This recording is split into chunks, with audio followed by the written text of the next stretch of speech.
Good afternoon, everyone, and welcome to the June Food for Thought seminar.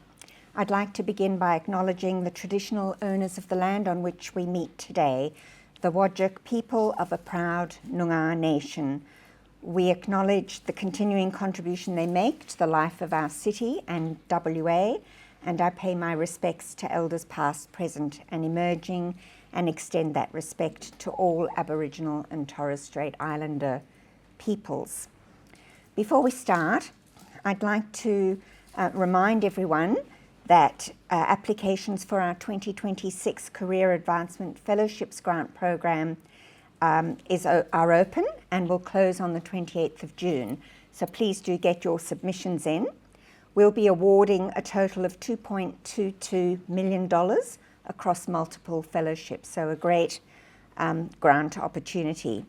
I'd also like to just say thank you to those of you who are tenants in the building and are dealing with this continuous change piece as we refurbish the building. At the moment with the lifts and then the new laboratory project that is coming, hot on the tails of having upgraded the courtyard and installed a new coffee shop. So this process of change is going to be with us for quite a while, but I hope you can see and are enjoying the benefits that the changes are bringing. It is now my pleasure to introduce Dr. Michael Hancock. Dr. Hancock is an endocrinologist working clinically across Royal Perth Hospital and in private at Living Diabetes and Endocrinology, and in research at the Kids Diabetes Research Centre and Perth Children's Hospital. He has strong interest in the intersection of nutrition, metabolism, and modern type 1 diabetes, or T1D care. Drawing on both clinical expertise and lived experience with TID, he is particularly interested in practical, individualized strategies that optimize metabolic health beyond glucose alone. Today, he will be presenting on making carbs count, diet as a tool for type 1 diabetes, and metabolic impacts beyond glycaemia. Please join me in making him welcome.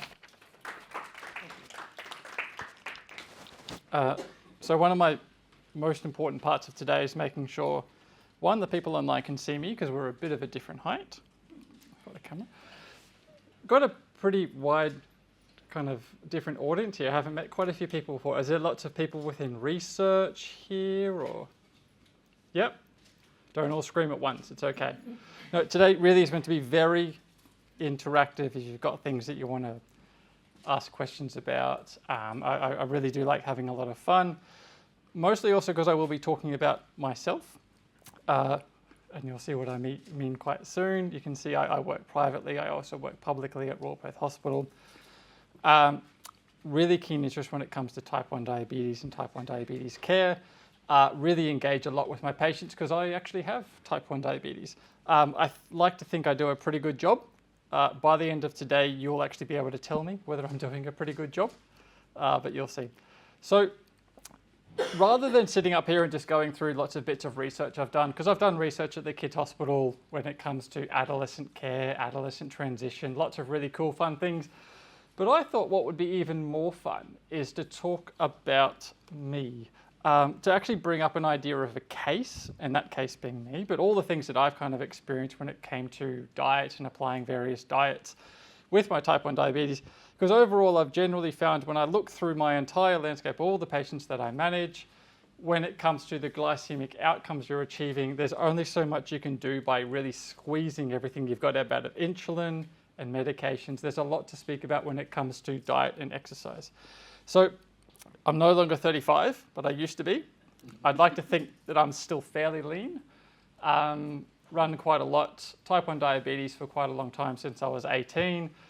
Really tight glycemia. HbA1c has always been kind of below 6, except there was one little blip, I think when I was in my first year of uni, it went up to about 6.4. That's okay.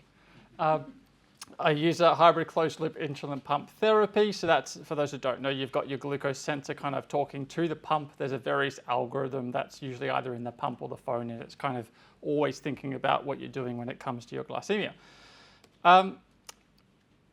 really we need to go back and think about Elliot Jocelyn. And so there's a victory medal that's existed for a long time. And the idea of that is you get this medal if you've lived with your type 1 diabetes for 25 years, which back in the day used to be an amazing thing. 50 years, 75 years. I'll get it when I've had it for about 200 years or something. But they had the troika on there, the 3-horse chariot. And the idea of this is to tame diabetes, you need to tame these 3 horses. Okay, and those 3 horses, not surprisingly, are insulin, diet, and exercise. And if you only tame one of them, well, of course, you're not really going to be taming the beast that is diabetes. And there's a lot of focus when it comes to that one ball of insulin, isn't there? We've done so much. We've got all these different forms of insulin pumps and algorithms. We've now got immunotherapy that's out there for early stages. We've got adjunct therapies, there's transplantation. I just think that one horse gets a lot of attention, but we don't have a huge amount of attention when it comes to diet and exercise. They're not extremely sexy topics, but they're extremely important topics. So despite having really good control, in about December of 2023, I just thought, let's just jump on a bit of a low-carb keto diet and see where we go. And this is where the journey takes off. And there's lots of little lessons as we go along, okay? And I'm still learning, but having lots of fun. So at that point, I went from what was probably not the healthiest of diets, but it was still, somewhat nutritious, maybe not always the noodles, but you can see a fairly high degree of caloric intake, carbs as well. And I decided to go with kind of really quite low carb, and this was just purely on my own. I didn't have dietitian assistance. I was just kind of dropping all the carbs and seeing where we went. And we ran into a bit of trouble. We can see what's actually the biggest change being those lipids, that change in total cholesterol, that LDL cholesterol, but check out the pattern. It's different to what we see in those people that are in the coronary care unit. They usually have the high total and LDL cholesterol, but they also have usually a very low HDL and a very high triglyceride. So there is something a bit different about that pattern. And the amount of times I see this pattern now every day, it's ridiculous. It's popping up everywhere. I did a lipoprotein A. For those who don't know, is obviously Gerald Watts loves that. And it's a genetic marker of, a risk factor, I guess, for risk stratifying cardiovascular risk, and mine's nice and low, so I'll hold on to that. But also the ApoB, so the number of bad particles, is actually normal as well, okay? So the question is, what do you do about this? And if you just kind of feel this to a lot of dietitians just off the bat and say, there's the lipids, they're on a low carb diet, you might kind of get a lot of these responses, eat less fats, maybe eat more carbs, which the person with type 1 is going to be like, why? I've got great control, why would I do that? Take a statin. But what about telling them to eat more fat? That sounds a bit weird. So we had a dietitian review, and what you can see is comparing the differences there. You can see, actually, self-directed, I was having a lot less caloric intake per day compared to where I was before. Obviously, we've got that low-carb keto, but very little protein and fats as well. So I was basically starving myself, if you want to be a bit more technical. But that's what was happening just on my own, okay? And if you really thought about what kind of energy intake I needed per day, just with the amount of exercise I was doing, we're probably talking about that 10,000 kind of kilojoules, which we are nowhere near.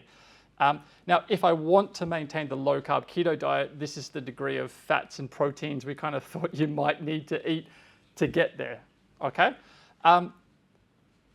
Our theory then was, let's undergo a eucaloric low-carb diet. So let's actually try and achieve that. Let's keep the carbs really, really low. Let's just eat tons of fats and proteins and see if we can kind of prove that might actually improve the lipids. Just to give you an idea of why we thought of that, well, I guess just think about where low-carb diets have kind of come from.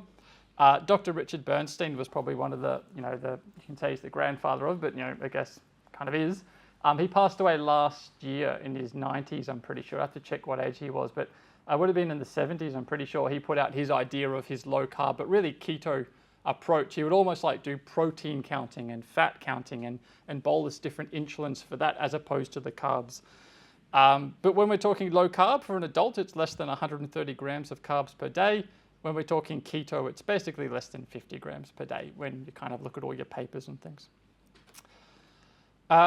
Why do people do these diets? Well, big reasons is glycemic control, because I guess if you just look at how we're generally doing, if we follow something like the NHMRC guidelines when it comes to dietary, intake and carb intake. You're kind of talking about 300 plus grams of carbs a day. And if you look at the background population of people with type 1 and how well we're doing with glycemic control overall, it's not that great. We've kind of, back in 2022, the mean HbA1c is 8.4. We've only got about 19.6 achieving target. And I can tell you now, people on low carb keto, not many of them have an HbA1c about 8.4. Something that started to get noticed. So this isn't just selective to type 1 diabetes. This is a cohort overall, but people started to realize people going on these diets were having the exact same lipid response that I kind of had, yeah? That really high LDL and total cholesterol. Now they coined themselves lean mass hyperresponders. The reason for that was when, a lot of their research is done on themselves, which is a bit tricky, but it's what they're doing. They realized that if they grouped themselves, the lower their BMI was, the greater that degree of LDL change was. So this is kind of where they've just coined lean mass. It's not really lean mass, is it? It's just low BMI, but that's essentially what they're kind of identifying. And so far, I definitely see that in a lot of patients. And the theory is the lipid energy model, essentially saying fat's probably one of your major energy sources now. So this is kind of increased. So there's a glycogen depletion to begin with, which of course we could probably expect in my case because that caloric intake really did drop, didn't it? There's that increased fatty oxidation and turnover, which is where our triglycerides are kind of going. And then there's this increased liver synthesis of VLDL particles. And with that turnover into LDL and HDL, that's kind of why we've got those really high LDL, HDL levels, okay? And I can tell you now, running 3Ks on that diet versus running 3Ks before, you were hitting a wall pretty quickly. So I think there probably was glycogen depletion. I was quite happy to say that. And also your response to hypoglycemia was also kind of obvious. But just back, so that's kind of what we think's happening. And now the question is, but when that dietitian might jump in and say, well, you just got to eat less fat, look at those lipids, it's important to think about what the person's eating. Because if I just said that in that case, that would have made me a heck of a lot worse. Because there's really simple studies that have looked at this kind of stuff. So we've got this chap here that basically had the exact same lipid pattern that we're talking about, really high total and LDL cholesterols, really high HDL and low trigs. And they said, what improves me more, 12 Oreos a day or a statin? The Oreos did it. After 16 days, you can see that LDL's gone from 9.9 down to 2.9 versus 6 weeks of a statin. It's only gone from 10.9 to 8.9. So they had a bit of a washout in the middle. Probably speaking to the fact of what's driving the hypercholesterolemia is different compared to your normal kind of hypercholesterolemia. Again, with that person that's sitting in your coronary care unit. When it comes to type 1 diabetes, so how many people, I guess, are on these diets and having these lipid responses? Is it kind of the same? It's not really that well reported. Our group in about 23, I think, just did a bit of a lit review and a review and could see that, there were quite a few more case reports than anything that were just presenting it. Really, within that green box is the people that really had this quite significant response. And it really just ended up being those that were more likely to have a significant caloric deficiency. So they were on like keto diets. And importantly, they were just doing the diets on their own. They weren't doing it with the backing of a dietitian to say, hey, how many calories are we actually eating? And I think it's really important that we're probably just supporting people when it comes to these diets so they're not just off doing it on their own. Because more often than not, the people utilizing them are really motivated people, actually really wanting to improve their health, improve their glycemia. And I think we need to accept that there are benefits and there are risks. And there is this potential divide between clinicians that are very heavily LDL concerned focused versus patients that are very much like, actually, I just want to look after my health and I think this is the way to do it. And there's a big risk of clinical disengagement. Accepting that low carb and keto diets definitely have benefits in diabetes, particularly type 1. There is reduced glycemic variability. There is improved glycemia overall. There's also reduced insulin doses, and all of this makes a lot of sense. You're not really having as much carbs. It's going to be easier to dose, and you're probably going to improve your glycemia. My starting point was already good, so I did drop my insulin requirements a little bit, but nothing crazy. So what about the risks though? And I'll kind of dive into this a little bit more later. But the first question is there a cardiovascular risk associated with this profile? Now that's just a huge can of worms. I will open it up very soon and talk about it. But why do doctors also get a bit worried about type 1s in particular being on lower carb and keto? I guess it opens up the door to disordered eating, not specifically, but hey, there's a real strong emphasis on what you're eating and restricting. So you've got to be really careful with patients, of course, the way we communicate and discuss it, but also pediatric growth and development. There is quite simple little case reports. There's one from Perth that just nicely shows it. If it's unsupported and you're off doing it on your own journey, very easy for children to kind of drop off, whether that be height and weight centiles, and actually just pick them straight back up, of course, with eating proper nutrition. But really a tricky space for kids when they're growing and going through puberty in particular. But seen many kids do it and do it fine when they are supported by dietitians. So again, just a really tricky space right there. So back to our case. So that's that theory that's underlying all of this. So the idea was, okay, well, let's try and keep the low carb keto, see if we actually get pretty good glycemic control remaining, but then let's bump up the fat and protein and see what happens. And we tried to do that by just eating more chicken. So that's saying more chicken. And we tried to eat more fats, but more healthy fats, if you could think of it that way. And really, let's see, saturated fat has actually tripled from where it was, hasn't it? So this is either going to go well or go extremely bad. It actually improved. So yeah, tripling saturated fat intake, increasing fat and protein intake, off we go. Things have improved. They're not magical numbers, but they have gone in the right direction, haven't they? That LDL's come down, that total cholesterol's down. ApoB hasn't really changed. Vitamin D, I'm just a white guy that stays out of the sun. So just took vitamin D capsules and off it goes. But can I just ask? Yeah. You're talking about increased fat, but it's mainly saturated fat. Supposing it was a mixture of olive oil and fish oils, or fish, oily fish. It predominantly was that, yes, more olive oils, more fish as well. I actually ate quite a bit more cheeses and literally just lower carb fat dips and things, nuts throughout the day. Yeah, just large quantities, and also just a lot more protein with the meals. How did you maintain weight for 2 years on such low calorie diet? How did I maintain that? Yeah, it did fluctuate. So at times weight would drop, and then I would actually be increasing the caloric intake even more to really try and get there. So you wouldn't maintain that sort of half? Yeah, no. So maintaining weight was hard. Yeah. You were on it for 2 years. If we just look at that slide, it seems to say the next one, that one. Yep. You were on it for 2 years.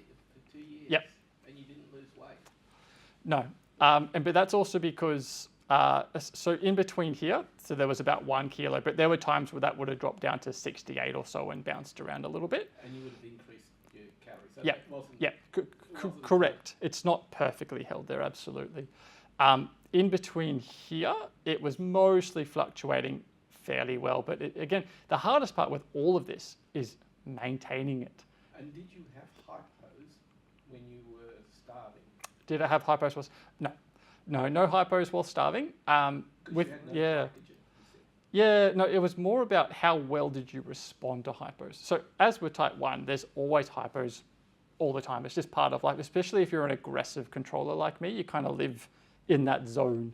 It's how well you respond to those hypos, particularly if you're exercising, for example. You'd kind of hit a wall, drop quite quickly and not be able to pick up as well, even with that glucagon. You didn't come unconscious, for example. No. Also, don't forget there's a automated pump which is kind of able to pull back and learn how to pull back. So, doing that. Yep, absolutely, yeah. And so you can kind of see they're going like, great, this is all working, but in reality, the difficulty of maintaining it is there. And in reality, how long can you really stay eating so much fat and so much protein? You can't, and then off it took again, okay? So I'm sitting here looking at this picture going, well, I really hope that this picture doesn't lead to cardiovascular events.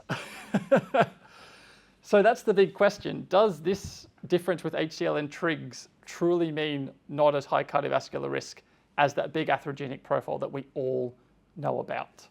Okay. The the first thing to say is there are extremely strong opinions on both sides. And I mean extremely strong opinions. There is no long-term data that absolutely looks at this profile at all. Let's start with the first side of the debate. The clinicians obviously are very LDL focused. There is very clear evidence that just looking at LDL, this is a European consensus statement, that with that degree of exposure over time, there is an association with greater cardiovascular risk. But there's of course a lot more to it than just LDL. There's what is the pattern, what is the triglycerides, what is the HDL, and there's so much more to it than just that, but it's a very clear, obvious association we've observed time and time again. The group that obviously advocate for these diets, to them, they think that there's the benefits from that HDL and trigs. They also say if your ApoB is normal, so the number of particles is normal, there's more LDL, they're just bigger. They like the word fluffy. I think that's because it's a really happy word. But bigger particles filled with cholesterol, and therefore they just can't cause atherogenic deposition. Big call, and they'll use some various papers here and there to try and prove that. But again, very big call. I'll get it more into it, don't worry. And especially in type 1 diabetes, no one's really had a full look at this. And let's not forget, type 1's a total different beast. You've got glycemic variability, inflammation, a long time of that. You've got to have some big balls to say that this is definitely safe and something that you can kind of do, right? So there's a few red flags that pop up, but the study has kind of been attempted by the group who have these profiles that want to prove their safety. So that's already a couple of red flags. YouTube pops up because you only started to hear about it on YouTube, and now it has been published, so it sits there. Patients do come in and talk about it sometimes, but of course you want to dissect this paper and actually think about it a little bit more, and it's quite difficult. It's crowdfunded by themselves. They wanted to see basically people that are on this. So this isn't just type 1 diabetes. This is just this phenotype group that are on these diets. They've been on it for at least 2 years. They've got this phenotype. They wanted to see, is there a change in the non-calcified plaque within their coronary arteries? Yeah.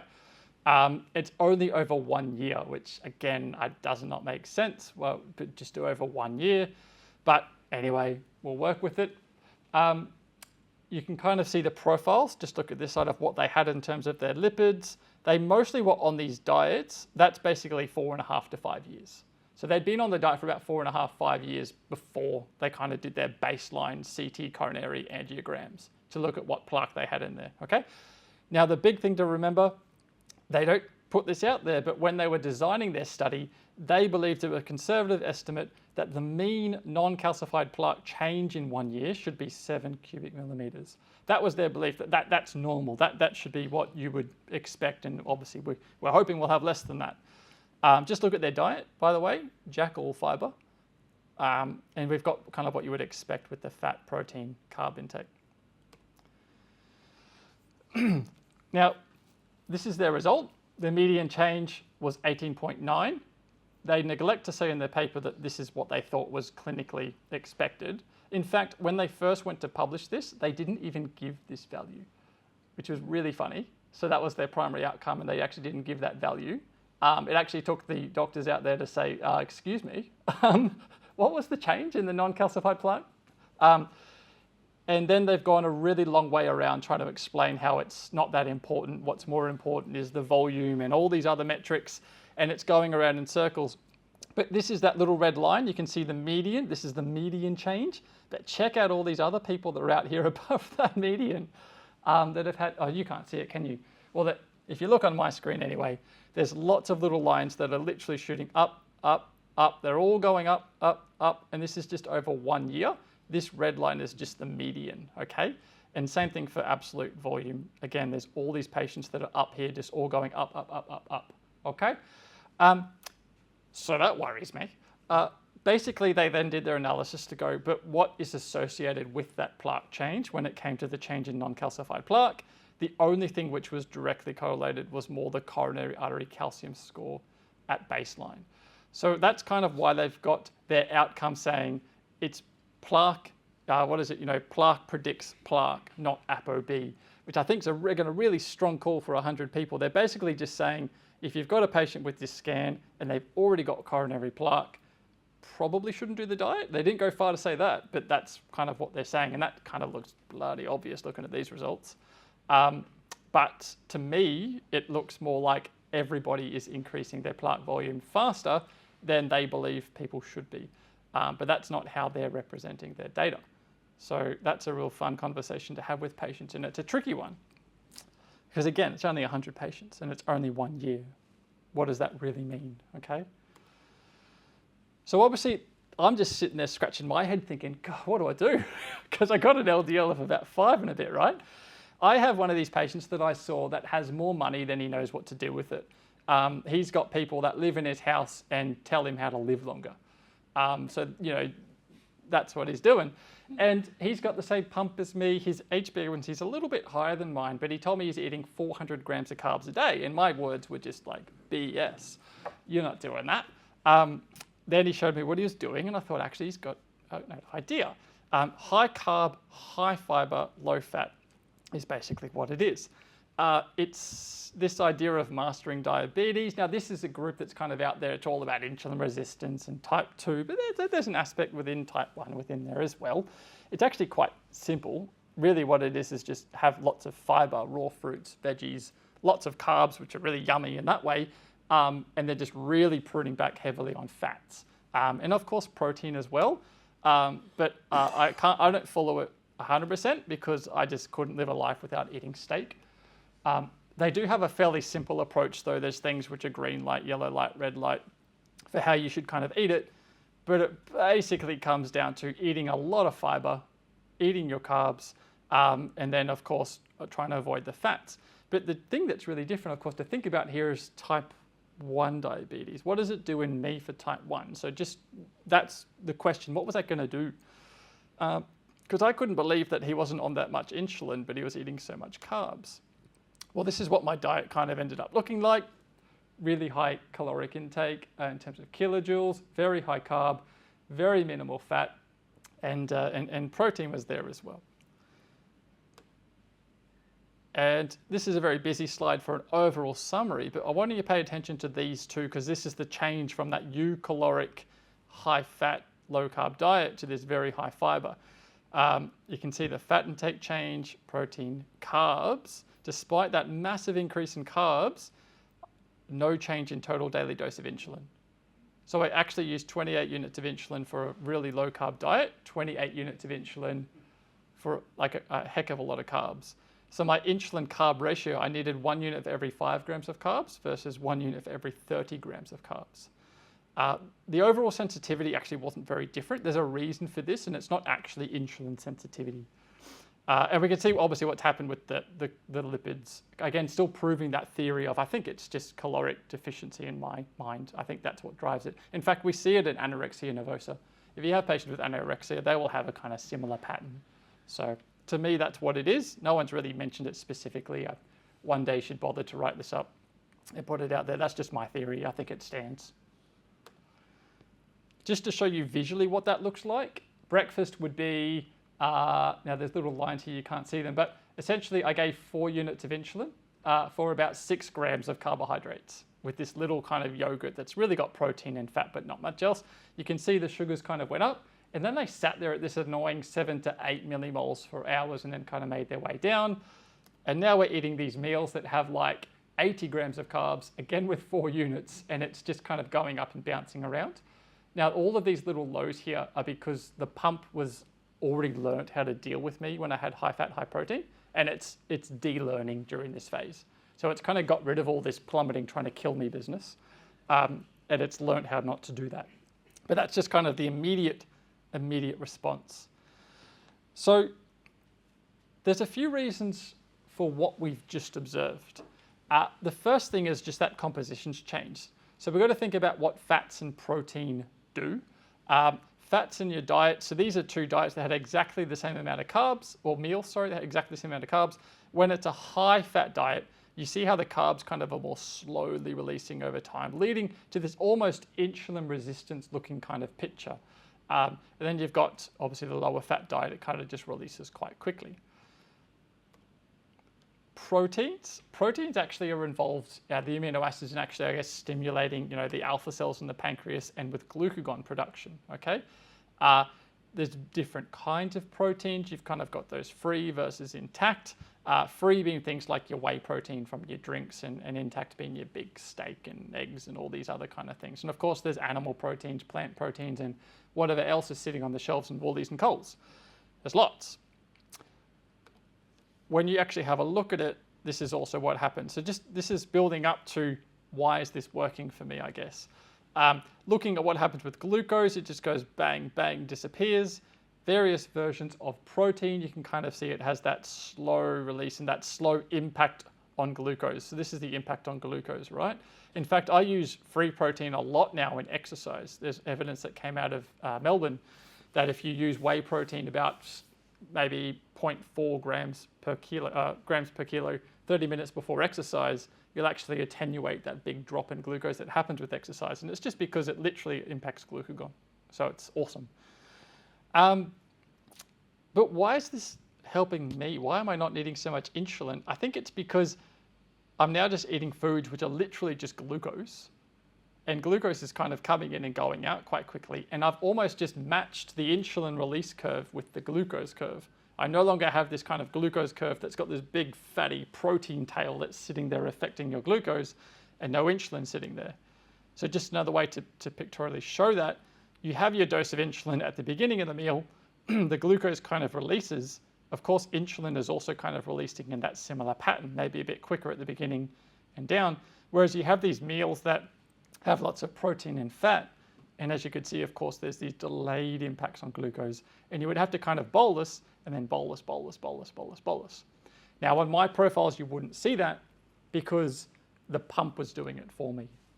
If we, in fact, go back a little bit, you can kind of see there's my bolus, and it's just sitting up high-ish. High for me, 7, 8's a bit annoying. And the pump's actually working its way through there to try and fix it and bring it down.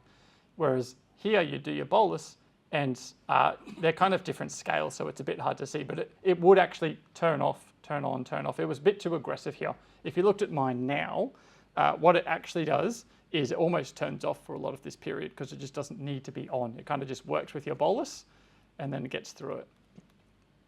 And not to forget too, of course, there's a heck of a lot of fiber that's sitting in that diet. So that's also helping with that release, that slower release of glucose, that better absorption. So I think that's why this diet, despite being so high in carbs, is actually really great and fixing my cholesterol problem. So I think the big summary to me is, as I get to the end of this adventure, am I done with my diet? I don't know, who knows? Is there something better? But I think we don't use diet enough as a tool, well, one in our population anyway, let alone type 1 diabetes management. I think there's a heck of a lot of focus on insulin, type 1, type 2. There's not enough focus on the diet and the exercise. And in fact, the people that achieve 90% of their time in range plus are the people that are doing more than just one of those bulls. That's just basically my summary there of saying that, I think we do need to think about what is the phenotype of diet when I'm reviewing patients and looking at their response. And really, I just think patients are getting pretty fed up when they come in and just hear about, if someone just says to them, I think you need to look at your diet, fix your diet, but doesn't know how to even go beyond that conversation, that's not helpful. Patients do need to be engaging more with dietitians, but I think it's tricky in the type 1 space because it's really evolving very quickly. In fact, if the most common thing I hear from my patients is, if your dietitian shows me a plate, I'll throw it at them. And I'm like, yeah, I get it. So I make sure my dietitian doesn't bring out the plate. But yeah, tricky. So for me, I like to actually go through diet history with patients properly, not just discuss carbs, but what kind of carbs are they eating, thinking about their proteins and their fats, thinking about how they're doing their dosing. But in reality, I'm spending a lot of time focusing on what is happening with your diet in here. So a lot of people just focus on, oh, here's your bolus. Did that work? Yes, no, bolus more, bolus less. There's so much more to unpack here. It's like, no. What did you eat? Why did it do this? Do you like this? If you don't like this, can we change it? And that's where it gets really fun. It's also where it gets complex. But yeah, as you've obviously seen, it goes beyond glycemia. It starts to impact metabolic health. There's a big conversation about lipids and cardiovascular risk here. And I'm not sure where that's going to go, because I think the doctors are probably digging their heels in and saying, no, LDL's bad. And we've got that group that probably bring out this paper now because of the way it's written and say, no, it said it's good. But you kind of need to delve deeper behind it to understand what that paper actually truly means. So, tricky. And I think also a discussion needs to be had about what should the diet be in type 1 diabetes. I think the old kind of guideline is it's just general. But clearly when it comes to type 1 diabetes, or even type 2, of course, but there needs to be this balance between not just nutrition, but glycemia. So yes, the low carb ketos are fairly extreme, but they're achieving fantastic glycemic control usually. So that's got to be worth something, right? Okay, so there needs to be this balance within there. Is the balance that we probably need to have a floor of fiber? You need to eat this much fiber per day, and if you're not, that's not adequate. And should there be a ceiling on fat? That's what we're talking about when we were discussing this with the peds the other day. But at the moment, it's just these big percentages which are based on really old evidence, has nothing to do with type 1 diabetes, has nothing to do with glycemic control. And again, it's just a plate that's sitting in front of a patient, and they don't really know what to do with that. So I think that needs a lot of review, but as you can probably pick up already, it's a very hot space, very engaged patients at times, clinicians that are quite worried about cardiovascular risk and what to do. I'm quite happy with my experience to see what actually you can do elsewise, thinking about fiber and things like that. I think that was really cool. So talked to a lot of my patients about what my experience has been and ways to go about it. So that's it. Thanks, guys.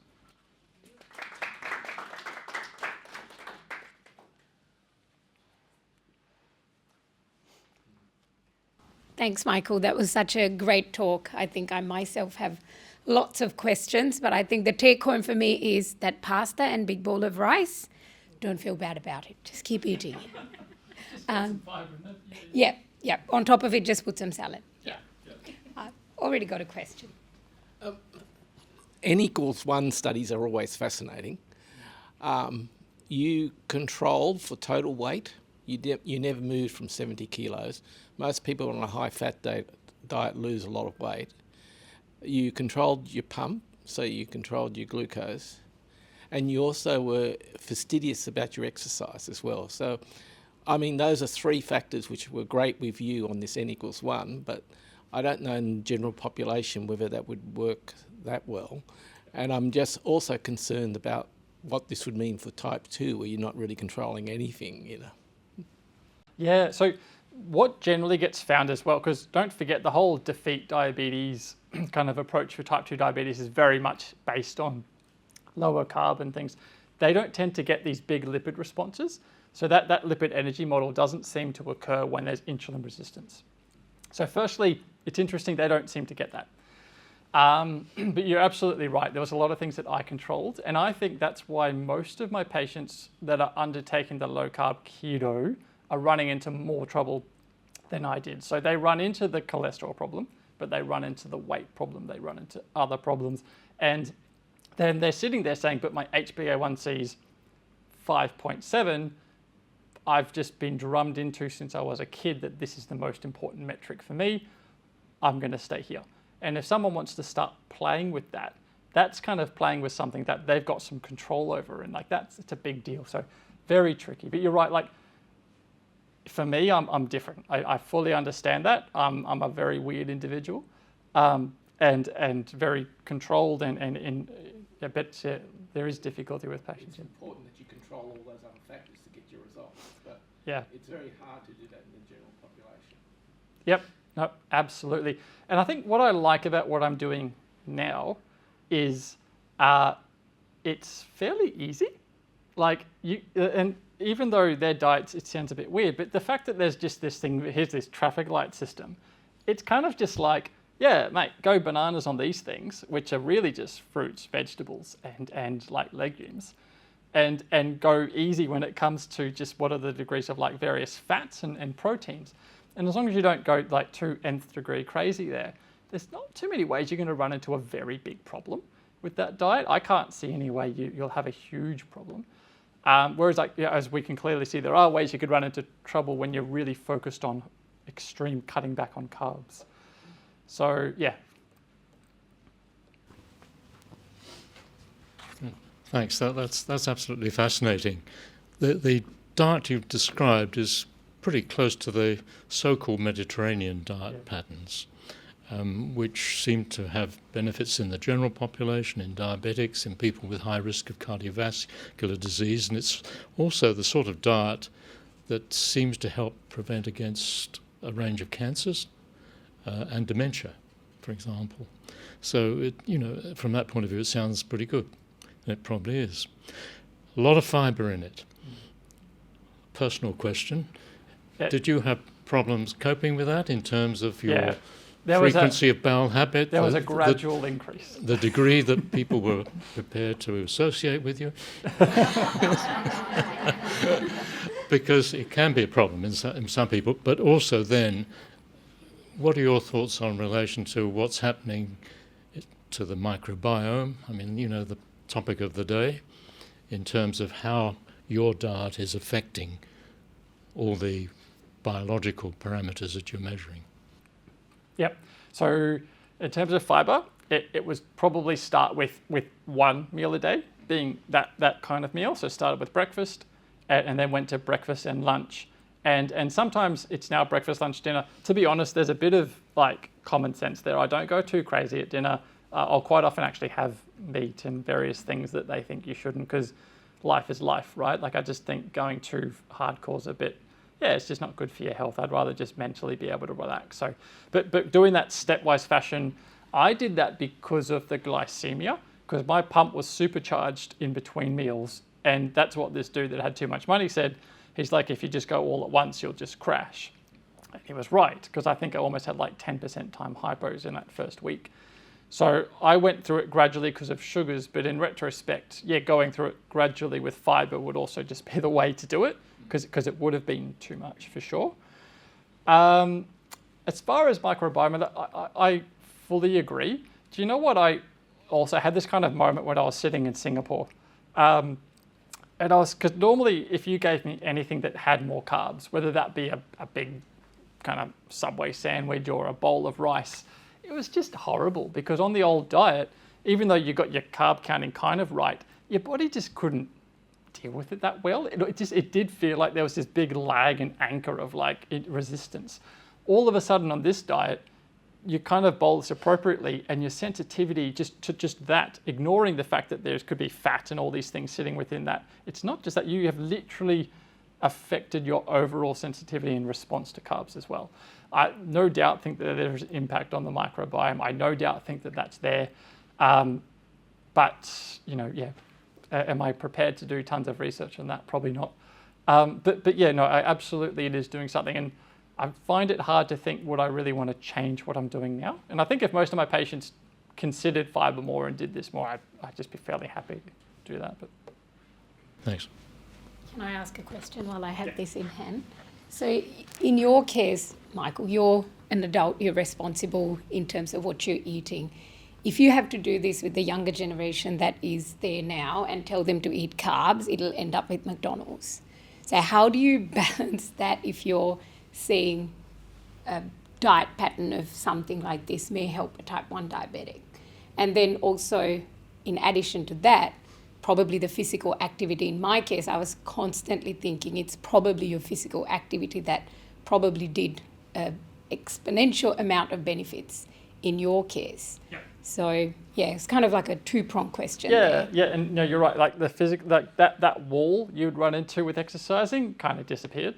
So that was quite nice. And also, again, the kind of hypos, if you have your hypos, you'd bounce out of it a bit nicer. So overall quality of life just felt better. I think for children, when you were saying it, in my head, I was also thinking, but that's not even how I would explain it. I wouldn't be like, oh, here's your carbs and stuff. To me, it's more like, if you focus on the fact that it's explaining that this fibre is great, that fibre just comes with carbs. It just comes with being a yummy vegetable, like yummier vegetables. There's a scale. and fruits and things, like they to me just kind of come along with it. So that's why I think when we were talking with the group at PCH, the thought in our head was, should the approach be this idea of you should try and achieve this much fiber and you should try and restrict this much fat? Because that approach is going to lend itself to just eating what is happening within here, as opposed to being, eat these carbs. Carbs are great. They are great, but to me, I just think it's difficult when you approach people with type 1 and start saying eat this much carbs or this much carbs. You start to get, it's more to me, it's the quality of the carbs that you're eating, and that quality coming from fiber, that quality coming from what percentage of fat have you got. So I think, for children, I would just focus on having that discussion of this is the yummy things that you can eat, and it just ends up being that that's helpful in the future, as opposed to being so prescriptive.